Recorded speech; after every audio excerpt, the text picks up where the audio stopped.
Motion అనే మార్గం వల్ల కొంచెం టైట్ గా ముసుకుపోయినట్టు కూడా అనిపిస్తుందా? నేను మోషన్ ఇలా అంటే ముక్కితేనే మోషన్ వచ్చే రకంగా అయిపోయింది సార్.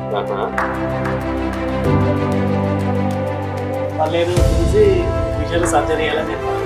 సో నేను ఈ సెకండ్ ఒపీనియన్ కోసం మీ దగ్గరికి వచ్చాను సార్. రైట్. సో వాళ్ళు చెప్పిన దాని ప్రకారం మోస్ట్లీ మీకు ఫిషర్ ఉన్నట్లే ఉందండి. సో ఫిషర్ గురించి ఏమైనా చూసారా? మోషన్ నాకు అర్థం కాలేదు సార్, అందుకే డైరెక్ట్. సో మనకు క్లీన్ గా అర్థమయ్యేలా ఒక చిన్న ఎగ్జాంపుల్. సో ఈ కండరాలు అనేవి ఉండడం వల్లనే జనరల్ ఎట్లుంటుంది, మోషన్ అనే మార్గం మూసుకుపోయినట్టు ఉంటుంది. మోషన్ వచ్చినప్పుడు ఇదే మోషన్ వెళ్ళే మార్గం అనుకున్నామండి. సో జనరల్ ఏమవుతుంది,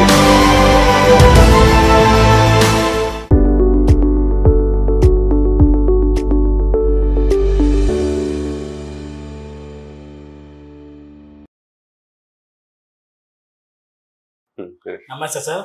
నమస్తే అండి. నేను మోషన్ వెళ్ళేటప్పుడు నాకు నొప్పిగా ఉంటుంది సార్. ఓకే. మళ్ళీ తర్వాత ఏంటి అంటే మంట కూడా ఉంటుంది.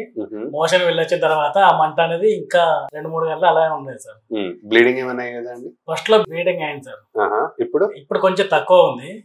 కాకపోతే ఏంటంటే ఈ మంట అనేది చాలా ఉంటుంది సార్. ఫస్ట్ లో ఒక 2 గంటలు ఉండేది, ఇప్పుడు 4 గంటల వరకు అలా ఉంది. సో ముందుతో పోల్చుకుంటే ఇప్పుడు నొప్పి పెరిగింది. మోషన్ అనే మార్గం ఏమైనా కొంచెం టైట్ గా ముసుకుపోయినట్టు కూడా అనిపిస్తుందా? నేను మోషన్ ఎలా అంటే ముక్కితేనే మోషన్ వచ్చే రకంగా అయిపోయింది సార్. ఫస్ట్ లో కొంచెం ఫ్రీగా ఉండేది, రాను కొంచెం టైట్ అని. ఏంటంటే ఇది ఏందని తెలుసుకోవడానికి నియర్ బై హాస్పిటల్ వెళ్ళాను సార్ నేను. వాళ్ళు ఏదో చూసి ఇది ఫిషర్ సర్జరీ చేయాలని చెప్పారు. సో నేను ఈ సెకండ్ ఒపీనియన్ కోసం మీ దగ్గరికి వచ్చాను సార్. రైట్. సో మీరు చెప్పిన దాని ప్రకారం మోస్ట్లీ మీకు ఫిషర్ ఉన్నట్లే ఉందండి. సో ఫిషర్ గురించి ఏమైనా చూసారా? చూసాను కానీ నాకు అర్థం కాలేదు సార్, అందుకే డైరెక్ట్ గా మీ దగ్గరికి వచ్చేసిన. ఓకే. సో మనకు క్లీన్ గా అర్థమయ్యేలా ఒక చిన్న ఎగ్జాంపుల్ తో మీకు ఫిషర్ గురించి వివరిస్తామండి. సో మీకు దాన్ని బట్టి క్లారిటీ వచ్చేస్తుంది. సో ఈ ఫిషర్ గురించి అర్థం కావడానికి మనకి ఇక్కడ వాటర్ బాటిల్ ని వాడుకుందామండి. సో ఈ వాటర్ బాటిల్ ని మనం ఉల్టా చేసి చూసినట్లయితే మనకు ఇక్కడ మనం స్టిక్కర్ అతికించాం, ఇక్కడ ఒక రెక్టమ్ అన్నాం, ఇది యానల్ కెనాల్ అన్నాం. సో దీన్ని మోషన్ వెళ్ళే మార్గం అనుకున్నట్లయితే మనకు పైన మోషన్ వెళ్ళే మార్గం అంతా బాగా వెడల్పుగా ఉంటుంది. ఎందుకంటే ఈ భాగంలోనే మనకు మోషన్ అనేది నిలువ ఉంటుంది కాబట్టి అదే మార్గం అనేది కిందికి వెళ్లే కొద్దీ సన్నబడ్డం అనేది గమనిస్తాం. ఎందుకంటే ఎప్పుడైనా డ్యామ్ అనేది పెద్దదిగా ఉండాలి, డ్యామ్ గేట్స్ అనేది చిన్నదిగా ఉండాలి. సో అందుకే ఈ రెక్టమ్ అనబడే ట్యాంక్ లో నీళ్ల బదులు మోషన్ వచ్చి చేరుతుంటుంది. ఎప్పుడైతే మోషన్ మోతాదికి మించి ఈ ట్యాంక్ లో నిండుతుందో అప్పుడు మనకు బ్రెయిన్ కి సిగ్నల్ వెళ్ళి ట్యాంక్ ఖాళీ చేయాలి అని చెప్పి ఈ గేట్లు అనేవి తెరుచుకోవడం జరుగుతుంది. సో ఈ పైన కనపడే ట్యాంక్ నే మనం రెక్టమ్ అంటాం, అంటే మోషన్ నిలువ ఉండే చోటు. అండ్ ఈ మోషన్ వెళ్లే మార్గాన్నే ఆ గేట్స్ నే యానల్ కెనాల్ ఆర్ గేట్స్ అన్నట్టు అంటాం. సో ఈ యానల్ కెనాల్ లోనే మనకు స్పింక్టర్ అనే కండరం ఉంటుంది. ఆ కండరం ఏం చేస్తుందంటే ఈ గేట్లు మూసుకుపోవాలా తెరుచుకోవాలా అంటే ఇప్పుడు మనకు మోషన్ గానీ గ్యాస్ గానీ మన కంట్రోల్లోనే ఉంటుంది. ఆ గ్యాస్ గానీ మోషన్ గానీ కంట్రోల్లో ఎలా ఉంటుంది అంటే దానికి కారణమే ఈ కండరాలు. సో ఈ కండరాలు అనేవి ఉండడం వల్లనే జనరల్ ఎట్లుంటుంది, మోషన్ వెళ్ళే మార్గం మూసుకుపోయినట్టు ఉంటుంది.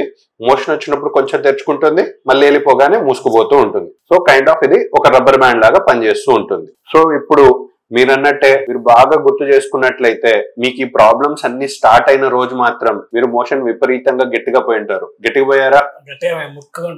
ముక్కుకుంటూ పోయారు. సో అప్పుడు ముక్కడం వల్లనే మనకు ప్రాబ్లం అనేది స్టార్ట్ అయిందండి. సో ప్రాబ్లం స్టార్ట్ అవ్వడం ఏంటి, అసలు ఫిషర్ అంటే ఏంటి అంటే, సో ఇప్పుడు మీకు అర్థం కావడానికి మనం ఏం చూపించాము, ఇక్కడ ఈ యానల్ కెనాల్ చుట్టుపక్కల మనం ఇక్కడ రబ్బర్ బ్యాండ్ లో పెట్టడం జరిగిందండి. సో ఈ రబ్బర్ బ్యాండ్ దేంతో సమానం అంటే మనకు మోషన్ వెళ్లే మార్గంతో సమానం, మోషన్ వెళ్లే చిట్ట చివరి భాగంతో. సో ఏ విధంగా అయితే, సో సపోజ్ ఇదే మోషన్ వెళ్లే మార్గం అనుకుందామండి.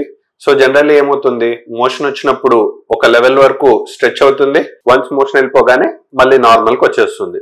సో ఇప్పుడు మీరేమన్నారు, మోషన్ వెళ్ళేటప్పుడు అప్పుడు తీవ్రంగా ముక్కిపోవాల్సి వచ్చింది అన్నారు. సో అప్పుడు ఏమవుతుంది, ఈ విధంగా ఉన్న మోషన్ వెళ్లే మార్గం కాస్త బాగా విపరీతంగా స్ట్రెచ్ కి దారి తీయడం వల్ల ఏ విధంగా అయితే ఈ రబ్బర్ బ్యాండ్ పైన తీవ్రమైన స్ట్రెచ్ పడినప్పుడు ఎట్లయితే ఇలా తెగి కూర్చునిందో అదే విధంగా మనకు మోషన్ వెళ్లే మార్గం దగ్గర కూడా అధికంగా స్ట్రెచ్ అవ్వడం వల్ల ఆ స్ట్రెచ్ తట్టుకోలేక ఒక చోట తెగితే దాన్ని ఫిషర్ అంటారు. It's simple. రబ్బర్ బ్యాండ్ ని స్ట్రెచ్ చేస్తే ఎట్లయితే తెగి కూర్చుంటుందో అదే విధంగా మోషన్ వెళ్లే మార్గాన్ని మనం హార్డ్ గా మోషన్ పాస్ అవడం వల్ల, గట్టిగా ముక్కడం వల్ల తెగితే దాన్ని ఫిషర్ అంటారు. సరే మరి తెగితే తెగింది, చేతులకి కాళ్ళకి కూడా తెగుతూ ఉంటుంది. తెగింది, మనం కొన్ని రోజులు మనం వదిలేసేది గాయం అనేది మానిపోతుంది. కానీ ఫిజియర్ లో మీరు చూస్తే మనకు 2-3 నెలలైనా గాయం అనేది మానకుండా ఉంది. ఈ నొప్పి అనేది కలగజేస్తుంది. సో ఎందుకు కలగజేస్తుంది అని చూసుకున్నట్లయితే, సో సేమ్ మనకు మళ్ళీ ఈ బాటిల్ ని చూసుకున్నట్లయితే మనకు రెక్టమ్ అనే ట్యాంక్ అన్నాం, ఈ యానల్ కెనాల్ గేట్స్ అన్నాం. సో ఈ గేట్స్ చుట్టూరా మనకు స్పింక్టర్ అనే కండరాలు ఉన్నాయి. సో ఇప్పుడు మనిషికి నొప్పి అనేది ఎప్పుడు కలుగుతుంది అని చూసుకున్నట్లయితే మోషన్ వెళ్ళేటప్పుడే నొప్పి కలుగుతుంది. ఇన్ఫాక్ట్ మీకు కూడా అన్నారు చూడండి, ఫస్ట్ లో మోషన్ వెళ్ళినప్పుడు మాత్రం కొంచెంసేపు మంట ఉండేది, తర్వాత తగ్గేది. సో రాపిడి వల్ల మనకు అక్కడ మంట రావడం సహజం, ఆ నొప్పి కొద్దిసేపు ఉండడం సహజం. కానీ ఆ మంట అనేది మనకు అయ్యే కొద్ది ఇంకా తీవ్రంగా ఎందుకైంది అని చూసుకున్నట్లయితే, సో ఇక్కడ ఏమైంది, స్ట్రెచ్ వల్ల తెగింది. తెగినప్పుడు మనకి ఇక్కడ బాడీలో ఉండే ప్రొటెక్టివ్ మెకానిజం అంటే ఏంటి, ఇది మోషన్ వెళ్లే మార్గం అనేది తెరుచుకోవడం వల్ల మోషన్ వస్తుంది, అండ్ ఆ మోషన్ వల్ల వచ్చే రాపిడి వల్ల మనకు నొప్పి అనేది వస్తుంది. సో అందుకే ఇప్పుడు ఈ ఫిషర్ లో ఏమవుతుంది అంటే, ఈ చుట్టుపక్కల స్పింక్టర్ అనే కండరాలు ఏవైతే ఉన్నాయో ఆ కండరాలు ఏం చేస్తాయి, డిఫెన్సివ్ మోడ్ లోకి వెళ్ళిపోయి, అంటే నేను తెరుచుకుంటే కదా నువ్వు వచ్చేటప్పుడు నాకు ఇబ్బంది కలగజేస్తున్నావని డిఫెన్సివ్ మోడ్ లోకి వెళ్ళిపోయి కంప్లీట్లీ బిగించుకోవడం జరుగుతుందండి. సో ఎప్పుడైతే మీకు బిగించుకుపోతుందో రోజులు గడిచే కొద్దీ, ఇలా మనకు మోషన్ అనేది రోజు వెళ్తూనే ఉంటాం, రోజు వెళ్ళినప్పుడల్లా ఇంజురీ జరుగుతూనే ఉంది. ఇంజురీ జరగడం వల్ల స్పింక్టర్ అనేది 1 రోజు 2 రోజులు చూసింది, ఎప్పుడైతే తరచుగా జరుగుతూ ఉందని గమనించిందో స్పింక్టర్ అనేది కంప్లీట్లీ మూసుకుపోవడం జరిగింది. అందుకే మీకు ఇప్పుడు మునుపటితో పోల్చుకుంటే ఇప్పుడు మోషన్ వెళ్ళేటప్పుడు మరీ స్ట్రెయిన్ అవ్వడం, ఎక్కువ ముక్కిపోవడం అనేది జరుగుతుంది. ఎందుకు అంటే రోజులు గడిచే కొద్ది ఫిషర్ లో ఈ స్పింక్టర్ అనేది బాగా ముడుచుకుపోయి ఈ మోషన్ వెళ్ళే మార్గాన్ని చిన్నది చేసినట్టు అవుతుంది. ఉదాహరణకి ఈ మోషన్ వెళ్ళే మార్గాన్ని ఒక డోర్ అనుకుందామండి. సో మనకు డోర్ వెడల్పుగా ఉన్నంత వరకు ఒక సన్న మనిషి ఈజీగా వెళ్ళగలడు, ఒక లావు మనిషి ఈజీగా వెళ్ళడు. ఇప్పుడు అదే డోర్ ని గనక సగం చేసినట్టయితే ఏమవుతుంది, లావుగున్న మనిషి వెళ్ళడం అనేది అసాధ్యమైపోతుంది, ఈ సన్నగున్న మనిషి కూడా చాలా ముక్కి మూలికి కష్టంగా వెళ్లాల్సి వస్తుంది. సేమ్ అదే విధంగా ఫిషర్ లో ఏమవుతుందంటే, ఫిషర్ చాలా రోజుల వరకు ఉండేసరికి మోషన్ వెళ్ళే మార్గం బాగా వెడల్పుగా ఉండాల్సింది కాస్త రోజులు గడిచే కొద్దీ కొంచెం సన్నబడిపోతుంది. సో మీకు ఇది వరకు ఫస్ట్ ప్రాబ్లమ్ స్టార్ట్ అయిందే దేని వల్ల అయింది, నాన్ వెజ్ ఎక్కువ తినడం వల్ల, మోషన్ వెళ్ళేటప్పుడు స్ట్రెయిన్ అవ్వడం వల్ల, ఎక్కువ మోషన్ హార్డ్ మోషన్ వెళ్ళడం వల్ల తెగింది. ఇప్పుడు మీరు చాలా రోజుల నుంచి ఈ ఫిషర్ తో బాధపడడం వల్ల ఈ మోషన్ వెళ్ళే మార్గమే కొంచెం మూసుకుపోయినప్పుడు, మీరు నాన్ వెజ్ తిన్నా తినకపోయినా మోషన్ అనేది మీకు నార్మల్ గా వచ్చినా కూడా, లేదా ఇంకొంతమందికి బాగా తీవ్రంగా ఉన్న వాళ్ళకి ఏమవుతుందంటే గ్యాస్ పాస్ చేసేటప్పుడు అంటే పిత్తులు వదిలేటప్పుడు కూడా ఈ మోషన్ వెళ్ళే మార్గం టైట్ గా బిగించుకోవడం వల్ల గ్యాస్ పాస్ చేసేటప్పుడు ఎప్పుడైనా మీరు నొప్పి గమనించారా? గ్యాస్ పాస్ చేసేటప్పుడు కూడా వస్తుంది సార్, నొప్పి వస్తుంది. ఫస్ట్ లో రాకుండే, మధ్యకాలంలో గ్యాస్ పాస్ చేసేటప్పుడు నొప్పి కూడా వస్తుంది. సేమ్ అదే ఫస్ట్ లో మనకు జరిగినప్పుడు మోషన్ వెళ్ళే మార్గం కంప్లీట్లీ మూసుకుపోదండి. ఫస్ట్ లో జస్ట్ వార్నింగ్ ఇచ్చినట్టు కొంచెం ఉంటుంది. ఎప్పుడైతే అదే తరచుగా జరుగుతుందో రోజులు గడిచే కొద్దీ మోషన్ వెళ్ళే మార్గం ఇంకా కూడా టైట్ గా మూసుకుపోయి, గ్యాస్ అనేది అసలు పార్టికల్ కాదు, కానీ గ్యాస్ పాస్ చేసినా నొప్పి వస్తుందంటే మనకు స్పింక్టర్స్ బాగా మూసుకున్నప్పుడే. సో ఎవరికి ఫిషర్ లో సర్జరీ అవసరం, ఇన్ఫాక్ట్ మీకు ఫస్ట్ డౌట్ అదే కదా, ఎవరికి ఎప్పుడు సర్జరీ చేయించుకోవాలి, నాకు అవసరమా లేదా అని అడిగారు. సో జనరల్లీ ఇప్పుడు మనం ఏం చేస్తామంటే మిమ్మల్ని ఎగ్జామిన్ చేయడం జరుగుతుంది. ఎగ్జామినేషన్ లో మనం ఫిషర్ ఉందా లేదా అని తెలుసుకోమండి.